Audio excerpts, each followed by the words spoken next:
Rhonda was on the phone with Matthew to get money to buy her youngest child diapers and wipes. Okay, basically, I'm asking you to chip in more. She said, I want Matthew to step up and be a father. How many times have you been through this now? Come on, this is our Matthew said to her, well, if you're gonna do it, we're gonna do it right now. It has to be now. At 3 o'clock in the morning. No. Okay. It's so late now. Why do I have to come? It's the only time I have. Like, who goes out at that time? Fine, great. See you soon. And she went anyway. She went anyway.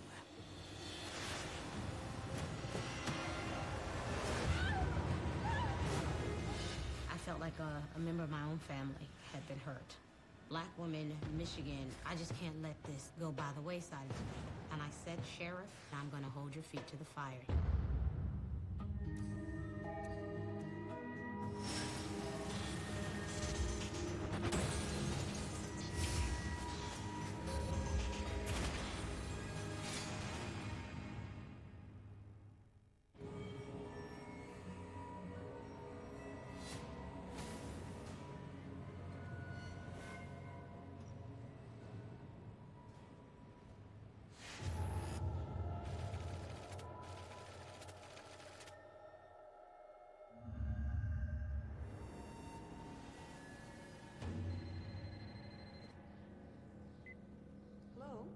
It was about 6-something in the morning, and my mom, she was on the phone with Matthew. I'm getting kind of worried now. Where's Rhonda? I haven't heard from her. Matthew's been calling since about 3, saying, is Rhonda there? Has she made it home? Nothing. I haven't heard a word from her. That started getting her worked up. Gloria Ransom has good reason to be worked up. 3 hours ago, her daughter, Rhonda Ransom Lee, stepped out to run a late-night errand. The 32-year-old single mom left her 3 young children home sleeping. No one's heard from her since. Rhonda's ex, Matthew Caffey, seems worried too. He keeps calling Gloria, asking if she's shown up at home. All right, bye.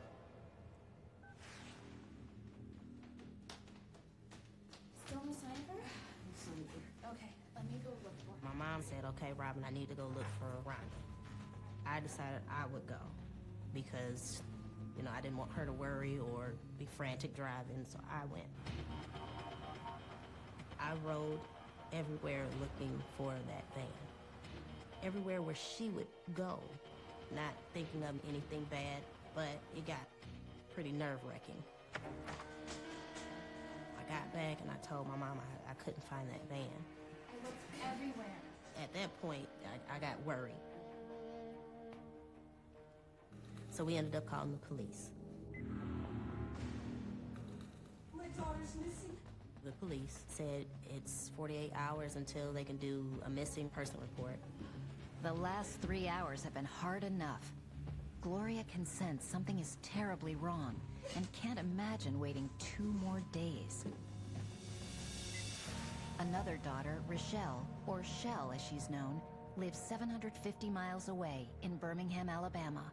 There's not much she can do, but Gloria needs to talk to her. Hi, Shell. I got a phone call from my mom, and she said, Shell, we don't know where Rhonda is. What do you mean you don't know where she is? Where was she going? What was she going to do? When did she leave? At 3 a.m. She's not back yet. Well, why did she leave at 3 o'clock, Mom? Well, she was going to get diapers and wipes from Matthew. That's the time he said to come. Mom, look on your caller ID. I need Matt's number. I'll give him a call. I call the number that goes to Matthew. Hello? I just... And he's just so flustered. I went down. And I said, did you see her? He says, yes, I saw her. She pulled up to the building. I went down. I seen her card. And she was pulling back out when I was walking down. I said, so why don't you run after the van and say, hey, here I am. Don't leave. He's so flustered. He's, I have to go. Sisters Rochelle and Robin don't know what to do next, so they turn to their only brother, Rudy. I remember Rochelle calling me early Sunday morning. She's not back yet. She said Rhonda did not return home. And so she wanted me to call Matthew. Rudy! I I asked him, you know, what's going on? Have you seen my sister? She's missing. And he was giving me all types of stories, you know. It's just like, I don't know where she is, but, you know, I found her phone, and I said, you found her phone? I got her phone off some bum. Matthew's story is hard to believe. He got Rhonda's phone from who? None of this is making any sense. It was very puzzling to me. I just wanted to find my sister. I don't know what to think. Now, at that point, that's when I cried. Because at that point, I say, something has happened to my sister.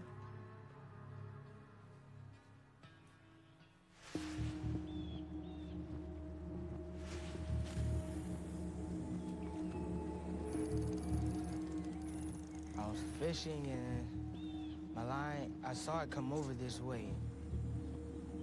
I tried to reel it in, but it wouldn't come. My line was hooked, so I come over to see what it was hooked to. When I see something right there on top of the water, I thought it was a mannequin. So I poked at it, and then that's when I knew it was real. That's when I called the police.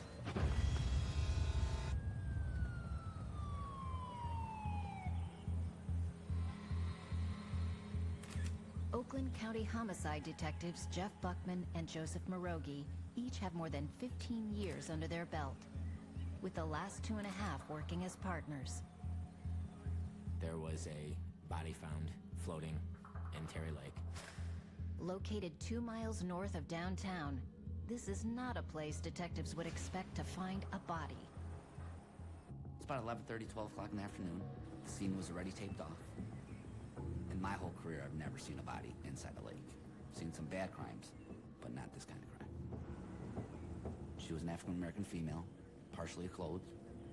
To me, it didn't look like she had been in there longer than 10, 12 hours. Not being fully clothed. From our experience, we thought immediately that she was sexually assaulted.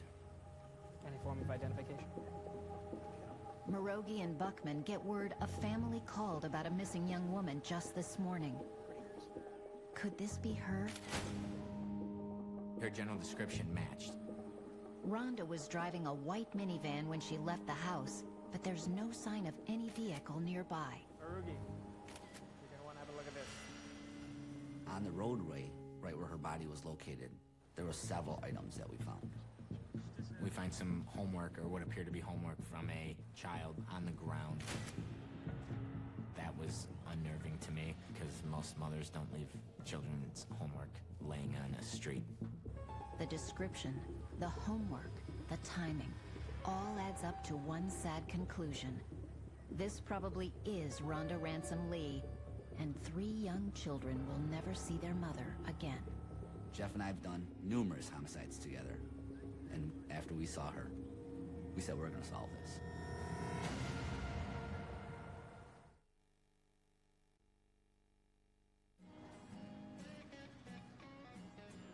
About 30 miles north of Detroit in Oakland County, you'll find the tough working-class city of Pontiac, Michigan.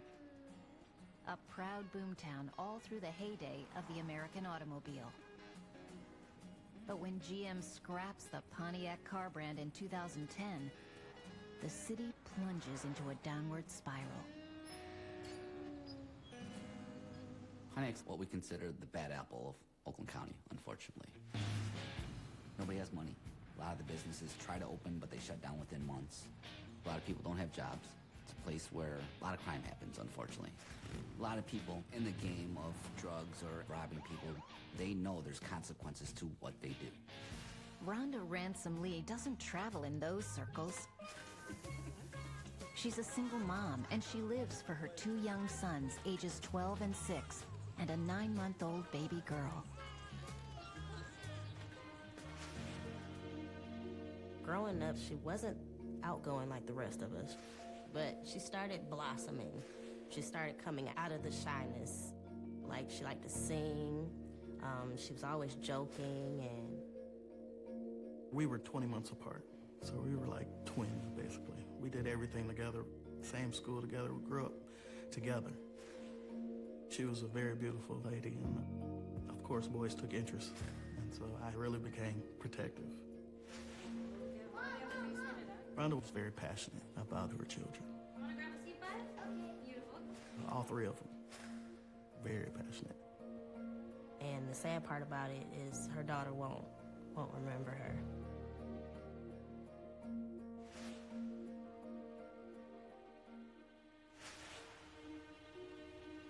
Detectives are fairly sure they've found Rhonda's body in a local lake, but they need that hunch confirmed.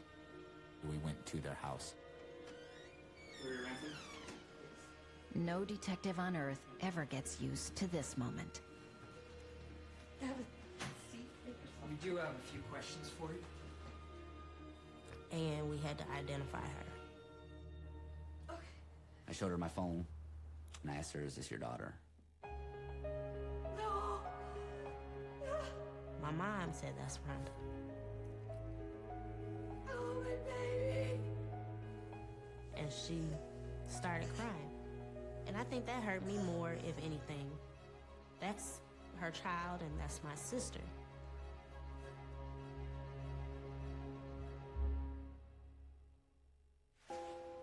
Rhonda's mother, Gloria, is shattered. Yet somehow, she finds the strength to give the rest of her kids the unbearable news. My mother called. Shell? Hey, Mom? What's going on? And she said, they found Rhonda in a lake. She said Rhonda's gone. And I said, no. No. It's true. My mother sounded so distant. And she always was the person who comforts you and makes you feel better. But in that moment, she just hung up.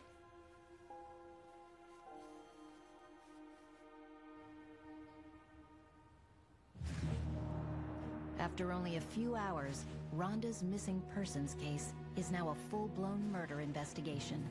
And there's one very obvious place to start. Detectives want to talk to the person she was on her way to meet when she was last seen alive. Matthew Caffey, her ex-boyfriend, and the father of her 9-month-old daughter. They don't even get a chance to try and find him. To their surprise, Caffey's waiting at the Oakland County Sheriff's Office, and he's got something for them. What's that? Matthew was in the possession of Rhonda's cell phone. Where'd you find him? A homeless man. Caffey's answer is still hard to believe. A homeless man where? Take a seat. Matthew says earlier in the morning, somebody calls his phone from Rhonda's phone. Rhonda. Not Rhonda. Who's this? And this person just stated that he found a phone. I'll pay you for the phone. Matthew was able to meet up with this individual at a local convenience store and get the phone. When I hear that, I don't want to say it doesn't make sense to me, but it seems to me that there's more to that story. Some homeless guy. A bum. It made me very suspicious of Matthew. And the interviews began from there. So we need to ask you about where you were with Rhonda. Detectives need Caffey to wind things back to before Rhonda went missing. I was in my office. I'll come with you to the store if you come here right now. He says he told her she was supposed to come over there to get money. Who would ask a single mom to get in the car at 3 in the morning to come and get money for diapers?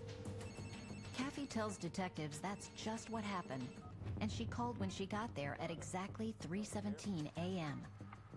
Okay, I'll be down shortly. While walking down, he was able to see her car.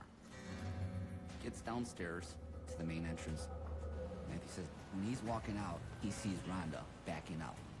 He says he thought that was very strange. He didn't know what was going on.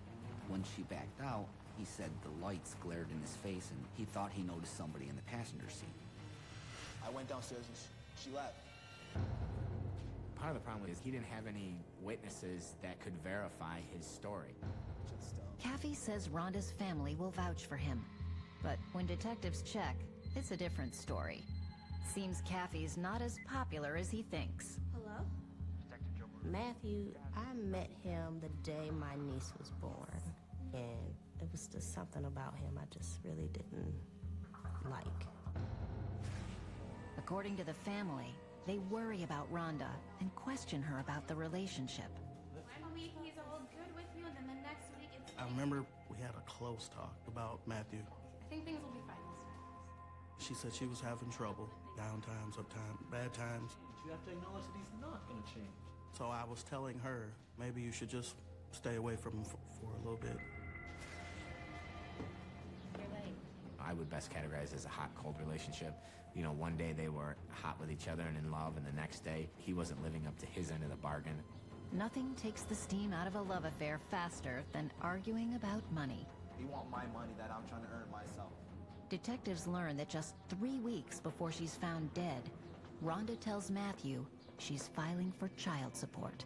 That's what it's about, money? 30 hours into the investigation, the medical examiner issues his grim findings.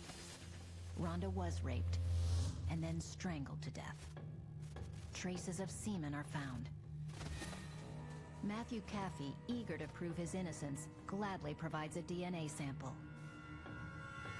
DNA is done by the Michigan State Police. We don't do DNA. Typically, it's months and months and months before you get any type of result. Even putting a rush on the lab work, detectives may not get the results for 2 to 3 weeks. In the meantime, they need another way to move the investigation forward.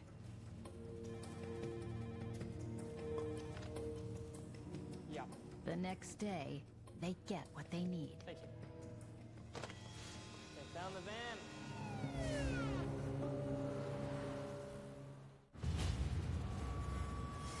The day after 32-year-old single mother of 3 Rhonda Rensome Lee is found murdered and dumped in Terry Lake,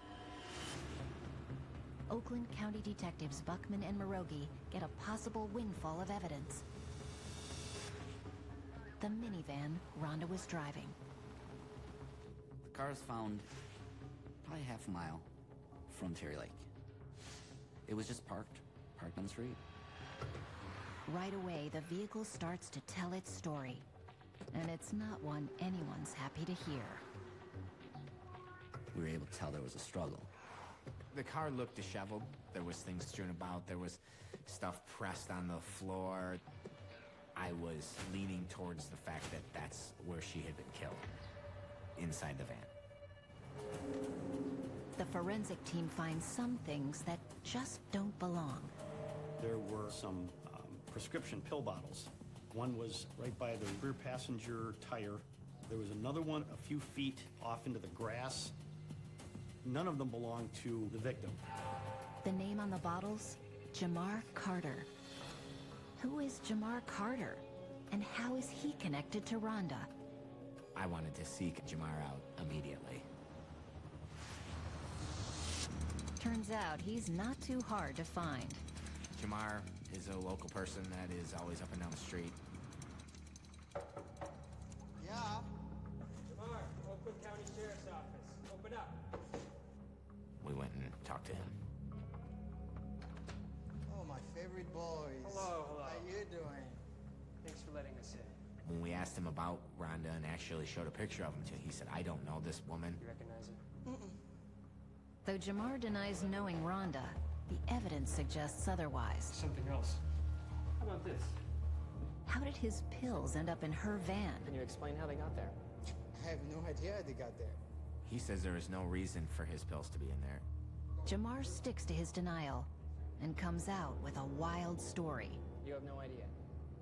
My pills were missing, but I don't know who she is. Okay, a few nights ago. Jamar tells us that he was downtown the night that his pills were taken.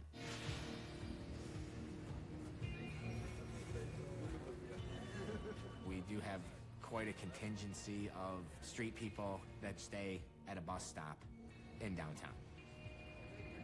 Jamar had always hung out there, and that's where he told us he was. Jamar said he was with this white girl that he knew as Michelle, and another person that went by the name of B. That's all he knew about this individual at that time. Jamar likes what he sees in both his new friends. And what he sees is opportunity.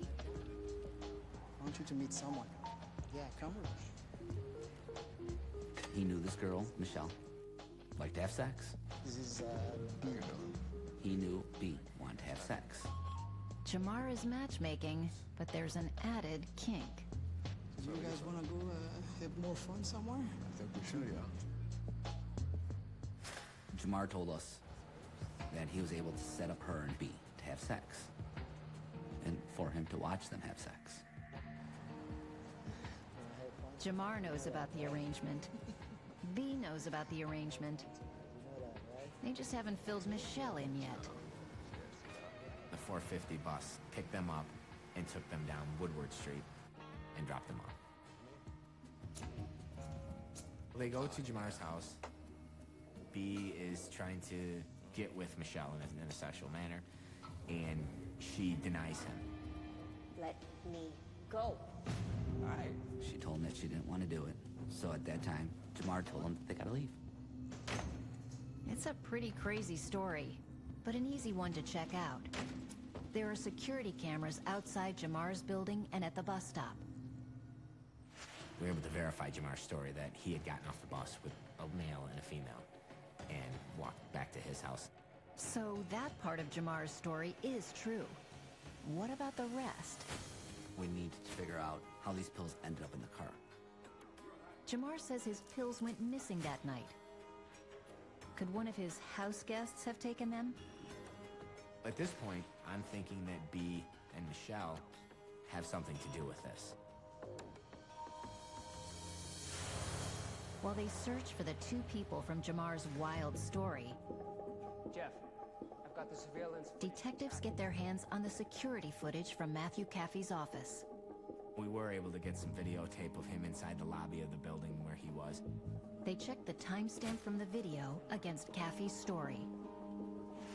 We were able to verify what Matthew said was fairly accurate. That's him, all right. This takes Matthew Caffey out of the spotlight.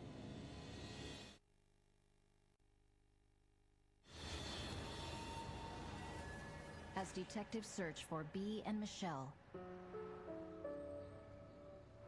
Rhonda's family and friends grieve for a quiet sister and a devoted mother who is working hard to get her life together. We stand here with heavy hearts in celebration. I've been talking to her about going back to school.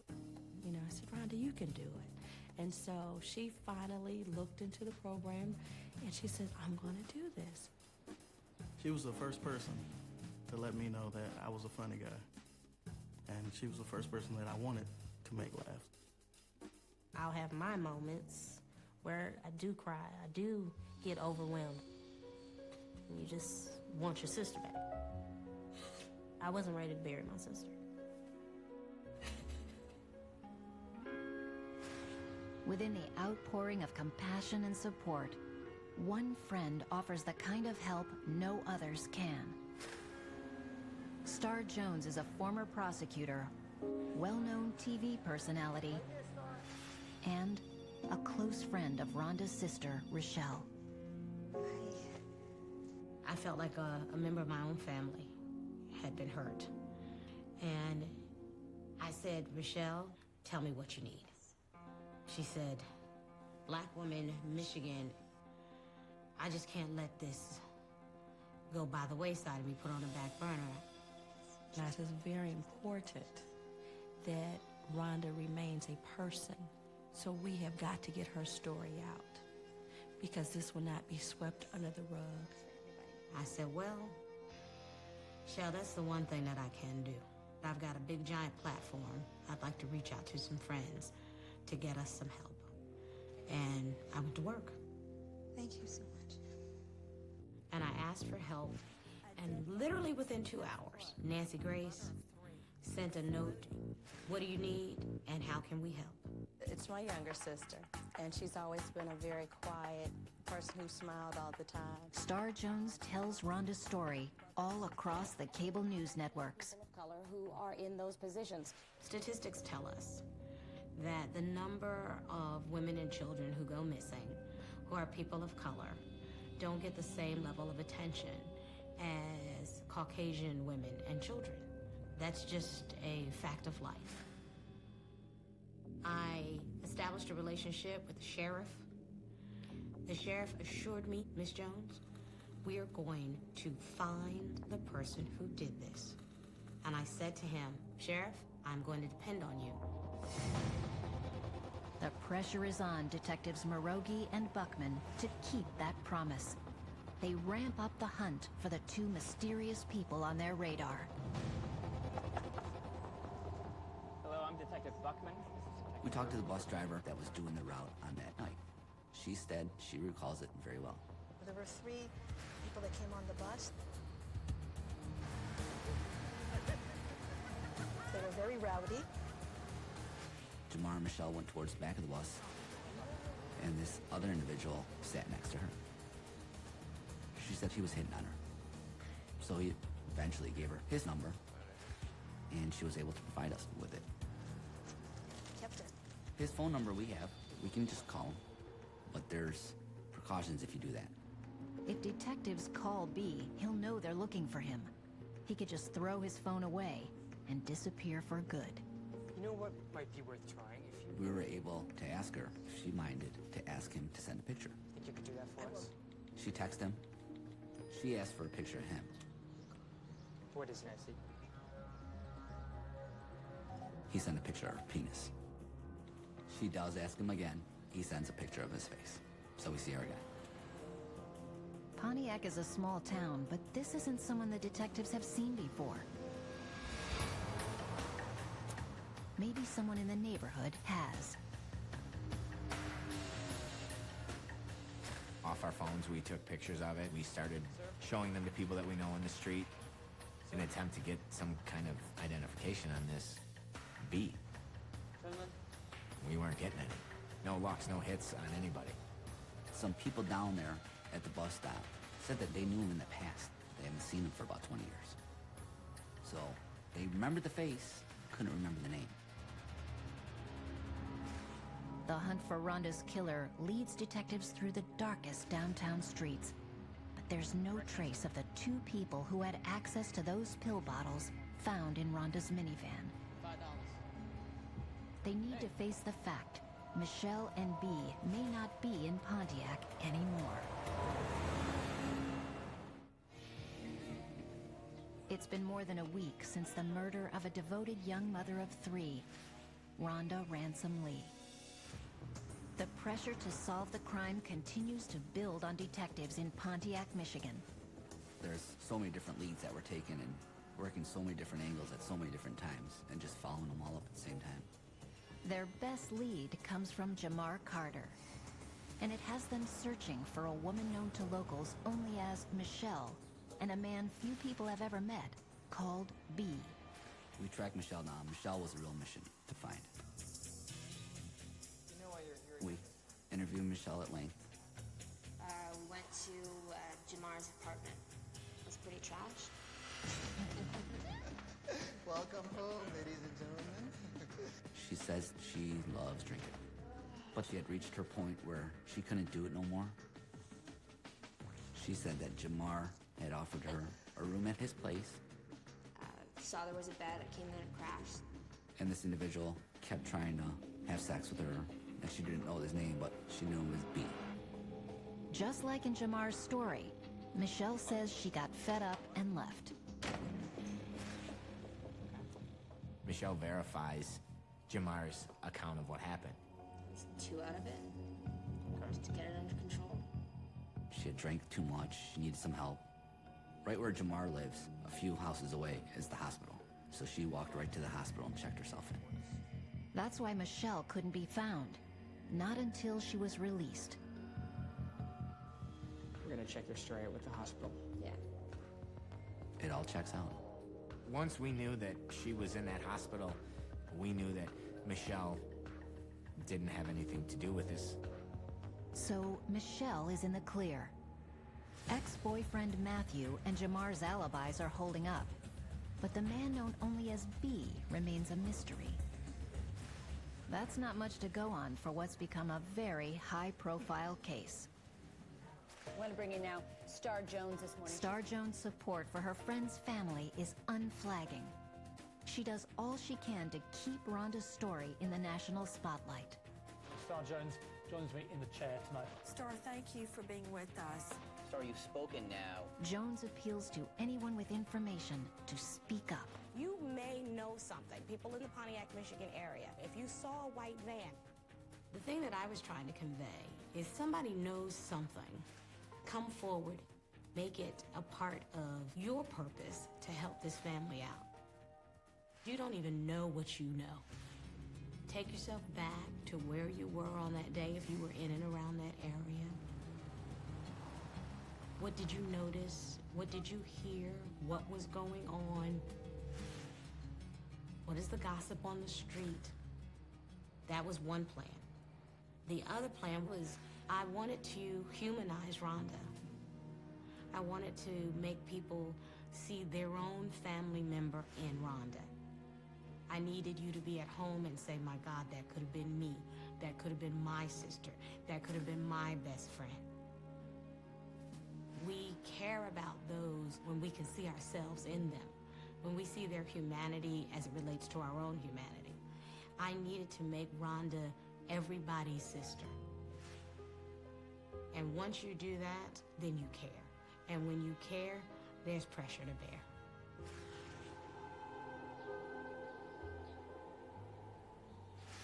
As Jones keeps the case in the news, Rhonda's family struggles to adjust to life without her.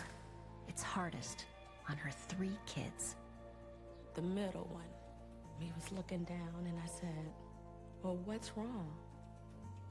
And he said, I'm sad. So at that point you think, oh goodness, I gotta be strong, because a 7-year-old is telling me he's sad. And he said, I just miss my mom. And I want to know when she's coming back. I know you said she's in heaven, but when did she come back?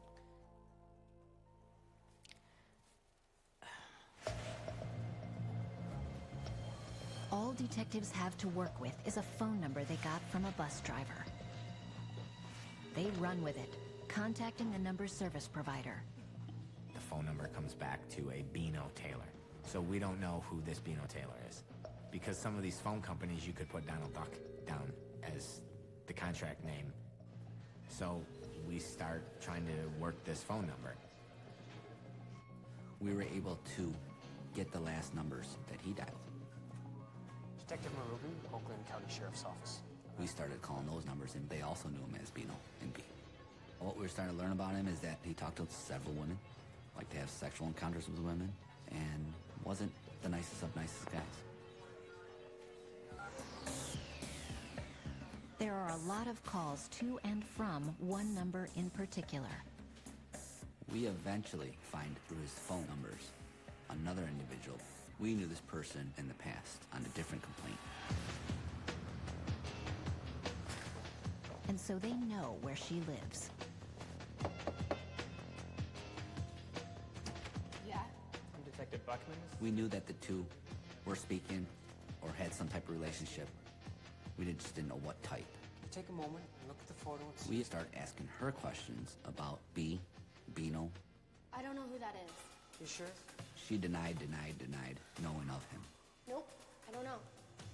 She told us story after story after story. I have no idea who this person is. We'd ask her questions about him. I don't know who this person is. She would avoid them, lie. I don't know who he is. I gotta go. At this point, detectives can bet she's going to let B know they're looking for him. They need to find him before she can do that.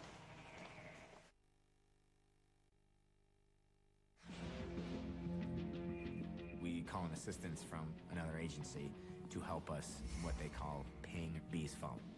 From what I was told from a layman's perspective, this is just like a roving cell tower that they can just drive around and they can pick up people's cell phones.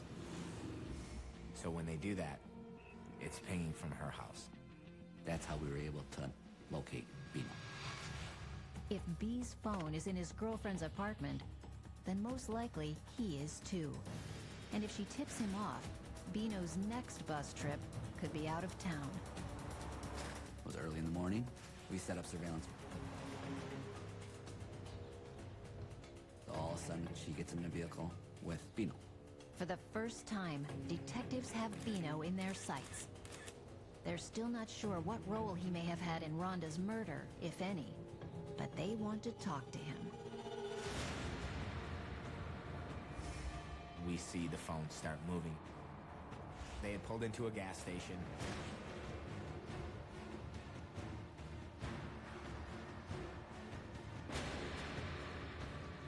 See some ID, please. Time to find out who Bino really is. Bobby Lee Taylor. We're able to get a name on him. Detectives run a check on Bobby Lee Taylor and hit the jackpot. Taylor did nearly 20 years in federal prison on drug charges. He's been out less than a year. And there's a bonus. Turn around, please. Turn around, please. He had a warrant for his arrest on unrelated matter, so he was taken to custody. The warrant is for a minor offense in another county, so detectives won't be able to hold him long. They need to find out if there's anything connecting him to Rhonda, and if they can find any proof Taylor's the one who killed her. Oakland County detectives believe they can place Bobby Lee Taylor in the van where 32-year-old Rhonda Ransom Lee was raped and strangled to death. Finding Taylor wasn't easy. Getting him to confess may be impossible. When we brought him in, he was more than happy to talk to us. Bobby Taylor. Taylor plays it cool. He's got more years under his belt as a felon than Morogi and Buckman have as detectives. We started asking him about Memorial Day weekend. I was with friends. Bobby told us, I want to say 8 different stories. It's all about detectives. It was just a game to him. Why don't you look at a photo for me, Bobby? We asked him if he knew Rhonda. You know this girl? No. Never seen her. Never had contact with her. He was showing pictures of Rhonda. He was showing her car. And he said, I don't know her. I've never been in that car. I don't know this woman. I've never had sex with this woman. I said, well, let's talk about 3 o'clock in the morning. And at that point, he said, man, I'm done with you. I don't want to talk to you no more. I want a lawyer. There was nothing of any substance after that. Taylor is so cocky, he even lets detectives take a DNA swab. Beyond that, they're shut out. All they can do is release him to the courts on his unrelated warrant and wait. The DNA tests on Rhonda's ex-boyfriend, Matthew Caffey, come back negative. Right now, Bobby Lee Taylor is their only viable suspect. Oh, it was torture. That 2 weeks was miserable. Detective Marugi. We were contacted by state police. Said the DNA that was found in Rhonda is absolutely Bobby Lee Taylor's DNA. Okay, thank you. It's the DNA hit. It's Bobby's.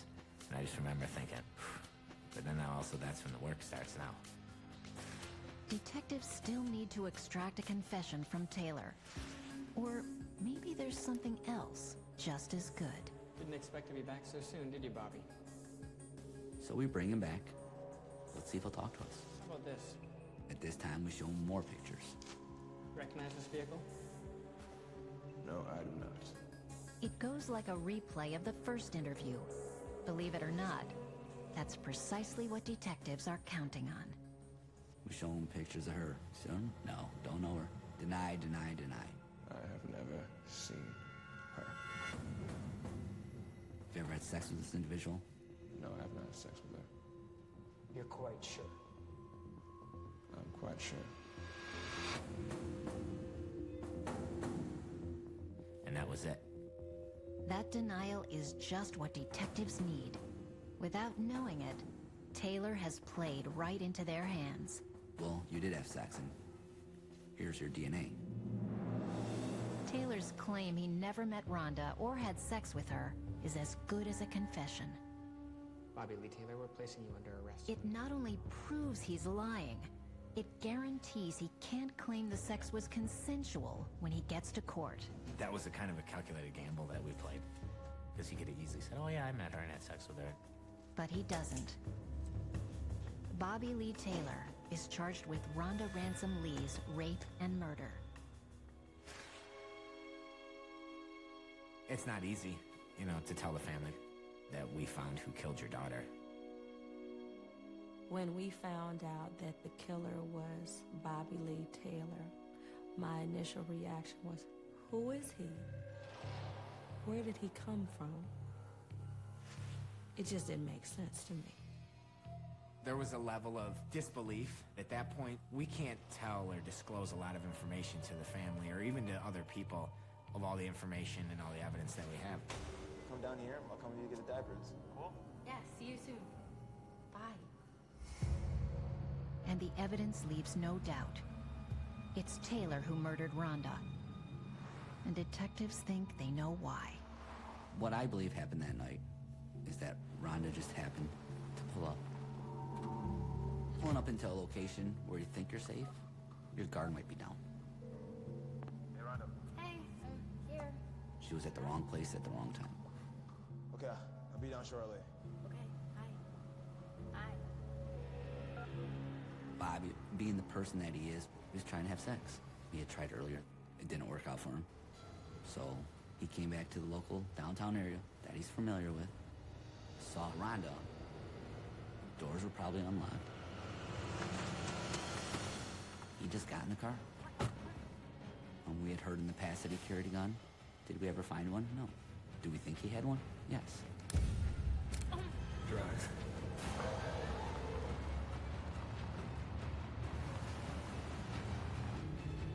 There was some type of struggle in the car where the phone was thrown out. Rhonda was then taken to the lake. Stand there! Get! Go! Where she was brutally raped, strangled, and dumped.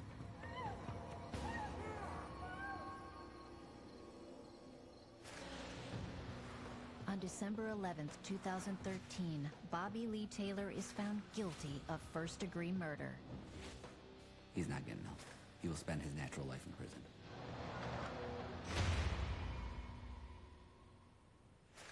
We were actually on the phone, Rochelle and I, when the verdict came down. That was joy. Now that was joy. Nothing brings Rhonda back. He got life in prison without the possibility of parole. And we will never have to think about him again. In the aftermath of Rhonda's murder, Star Jones creates an online resource to help all women. And that became Rhonda's rules. She didn't die in vain. She left 3 beautiful children who are going to make an impact on this world. And she left a legacy that will impact on other women. Out of this horrific tragedy, I wanted something positive to come from it. And Rhonda's Rules is a collection of information, suggestions, reminders, a workbook of what you need to have, do, and be in case the unforeseen tragedy hits your family. Especially if you're a single mother, especially if you have children, especially if you're the breadwinner in the family. Everything from having a will to having a healthcare proxy, those kinds of questions and answers overwhelm a lot of people. And then the big one is if you have children, what do you want to happen to those children? We don't have a whole lot of choice sometimes because the courts are going to decide what's in the best interest of the child. But if you're a single mother and you do not believe that the best interest of your child is to be with their biological father, then you need to have documented those instances and show evidence of why you don't believe that person is responsible enough to take care of your child. These are uncomfortable questions, but they're mandatory questions when you don't want to leave things undone. There's nothing good that can come out of this tragedy, but there is something that we as women can take control of, our own destinies. And women will make choices knowing that they leave their families in a little better shape. I went to his sentencing hearing, and I got to look him in his face. And I got to tell him what he did and who he hurt. Her children, all they know is their mom is gone. Once again, Rhonda's family pulls together. The two boys are with their grandmother, Gloria, who now lives close to Rochelle. And Rochelle is raising Rhonda's baby girl. It's kind of somber in my mother's house, and the baby was sitting there when I came in the door. She just reached her arms up to me. And I picked her up, and she's been with me ever since.